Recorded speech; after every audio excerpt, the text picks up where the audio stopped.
It's so nice and so fun for us to be here today, so just know that, and we're very grateful. We have been kind of working on this for probably 6 months or more, probably longer. We actually were connecting when I was still working in Los Angeles, so this has been a labor of love for quite a while. And the whole goal of this is really just to have a really collaborative kind of effort and know that we are all on the same team, and that we will always be the people that care as much as you about your voice, and so that's sort of where we're coming from.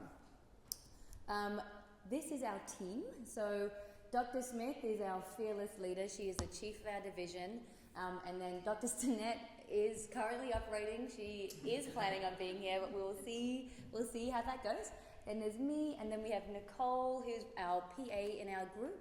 And then we have all our incredible speech language pathologists. Here we have Tracy and Arit, who are going to be doing some really awesome things with you guys today.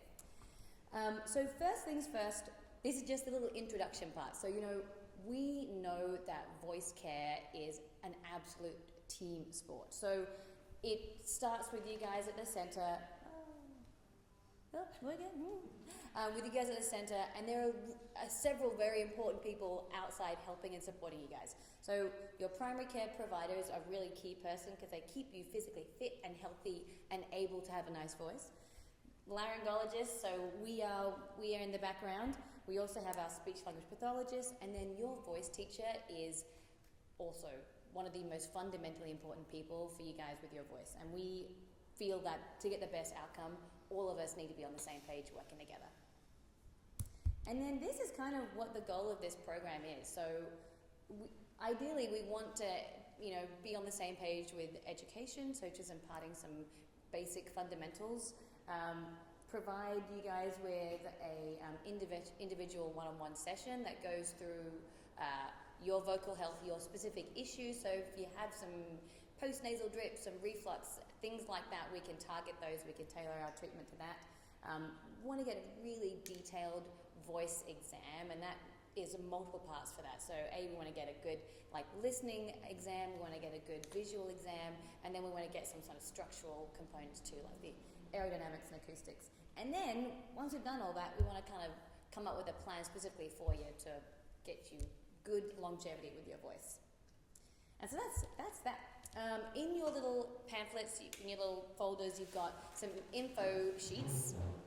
They go over some of common issues and common things that we feel that all vocalists, but all just voice users in general, benefit from.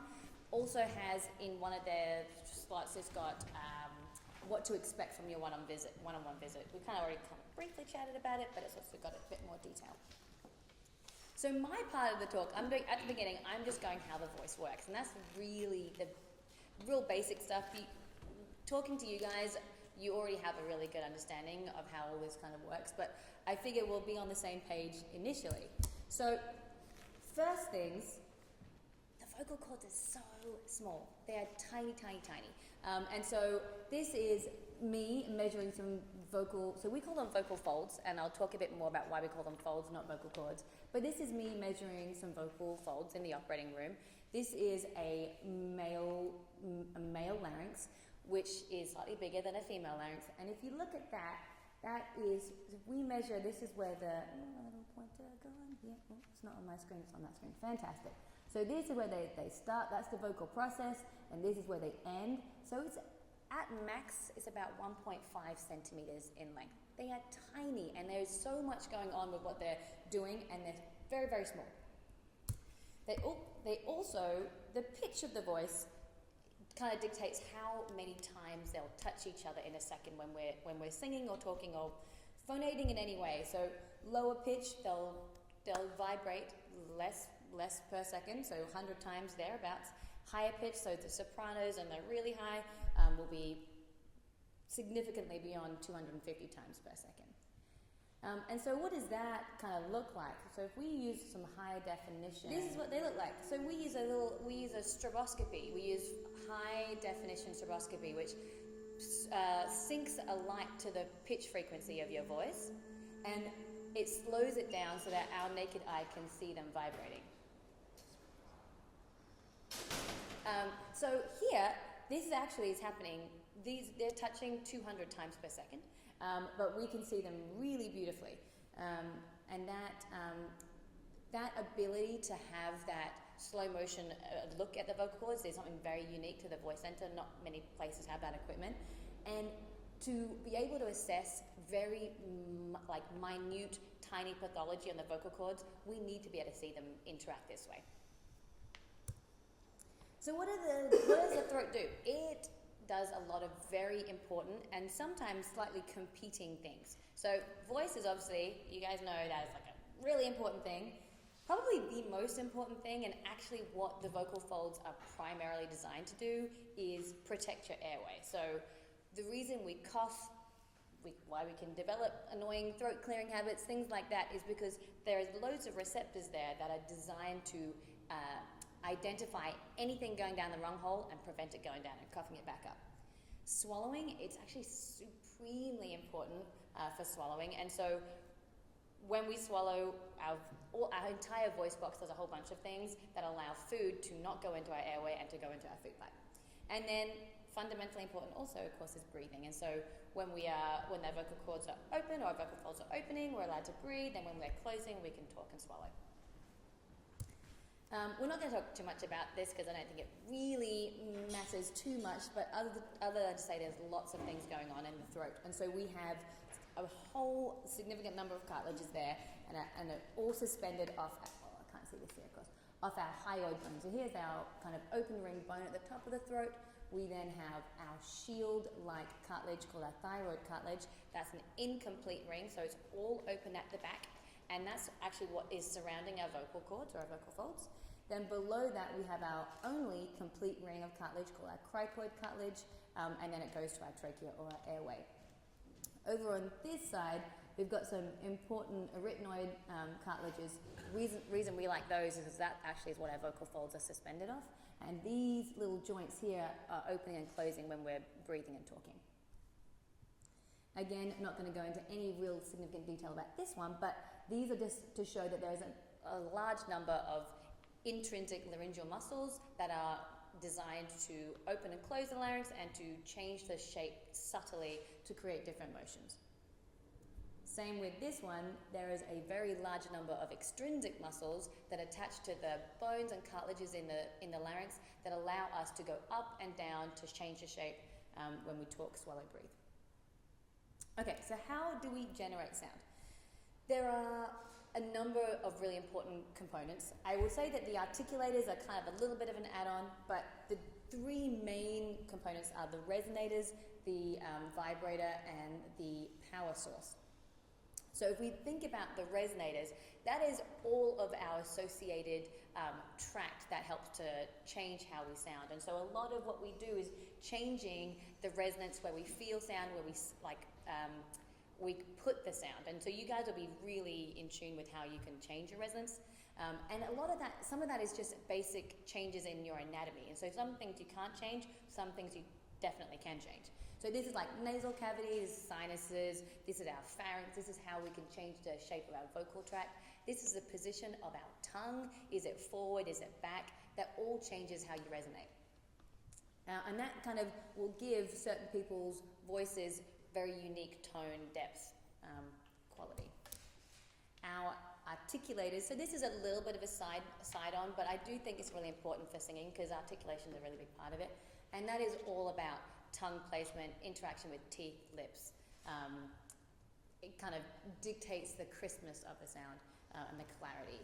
And so you can change, the thing about that is the tongue, particularly a really big muscle, you can change the shape of that to change your articulation quite well. I love this video, so I'm just putting this in because it's super fun and I'm sure you guys will also enjoy it. This is a cappella singer from when I was at Stanford. And it's completely synced for time. And the reason I think this is so interesting is that what you're hearing and what you're seeing are two different things. And so you can only kind of get a sense by looking at it at the same time. There's so much going on with his vocal tract, his resonating tract, and his articulation that is a lot to take on. But what's super interesting, I think, about that video is that it looks like it's not synced because you're like, he's not, but it is. And so that's, it just tells you a lot, there's a lot going on. Okay, so this I think is what we we love all of it. We absolutely love all of it, but this is definitely holds a special place for us. So these are our vibrators or our vocal folds, and they, as we said before, they vibrate with each other hundreds of times every second. This is a histological slide of our vocal folds, and it shows us the different layers. And what makes these tissues so interesting and exciting for us is that they're very, very unique. So this is our muscular layer, this is our epithelial, very tiny, thin layer of epithelium, and this is our gold. We love this. This is our superficial lamina propria, and that is the tissue that is vibrating and making that sound. This tissue does not regenerate, so if you lose this tissue, it's gone, and the quality of the sound that you hear is completely dependent on having good vibrating tissue. And so people that lose that tissue, they either get scars, sulcus, they get an injury, they get radiation. You are kind of stuck between a rock and a hard place with how you can improve the voice because it just doesn't vibrate when it contacts each other. So the issue with this is that this also is the zone that can get injured very easily. When the vocal folds hit each other, and when you guys are vocal athletes, no doubt, you are putting a lot of strain and use on your instrument, and the more times and the more pressure that they can hit each other, you can develop injuries in this area. Most of the injuries are completely treatable and get better over time, but it's just like a sensitive zone that doesn't regenerate. So this is how they vibrate. So the thing about the vocal folds, there are like 8 different sort of cycles of vibration. They vibrate hundreds of times per second. A lot of it you can't see with the naked eye, even if you were to slow it down, because it's happening below the level. So this is like us looking front on. So when we do a camera test, we put a camera above here and we're looking from above. And so a lot of the movement's happening underneath that we can't see either. And it starts by having some air underneath the vocal folds. So, before you start singing, a little bit of breath, and then the push of air comes up and it starts to open it away from the bottom, but it's still connecting at the top, and then it will slowly peel it apart before it does it again. And it's like this open book kind of a motion. And then again, just to remind ourselves, this is what it looks like when we're looking at it from above. And so you can see that because of that vibratory layer of tissue, they are able to do this. Okay. Alright, so what else do the vocal folds do? They open and they close. That's like really basic stuff. So, they close when we swallow, when we talk, when we cough, and then they open when we're big breath in or big sniff in.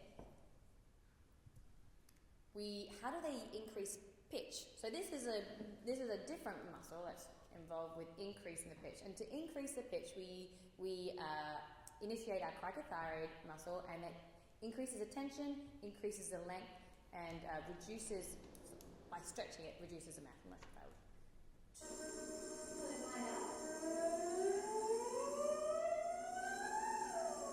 And you see how when they do that, they elongate and they stretch, and that changes how they interact and how they vibrate. So when they're really taut, you don't have that big floppy vibration.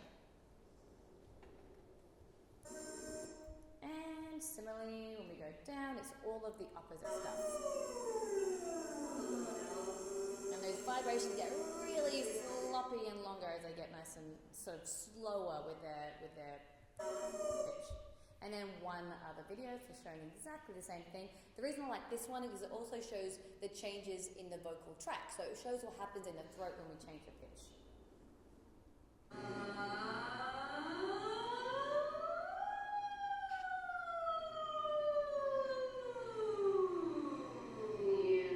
Now what you may notice is in that scope, we don't have the stroboscopy appearance. So you cannot see how they're interacting at all, which is important. Okay, so then the generator is our lungs, our core, our extrinsic, chest wall muscles. All of that need to be in alignment, need to be strong, need to be generating it from down here in order to be able to power and support what's going on up here. And a lot of what you guys have been doing prior to all this with your earlier vocal training is making sure that we're not doing anything from up here, it's all coming from down here, and we're allowing all of this zone to be nice and relaxed and just receiving that kind of breath support rather than generating it. And then that's a little bit of classical singing because that's always fun. I like this because it shows where the vibrato comes from. And hold on a second. With vibrato, it's not coming from the level of the vocal folds at all. It's coming from all of our structures around it that is allowing that sound to sound the way it does. So you'll see that a bit more.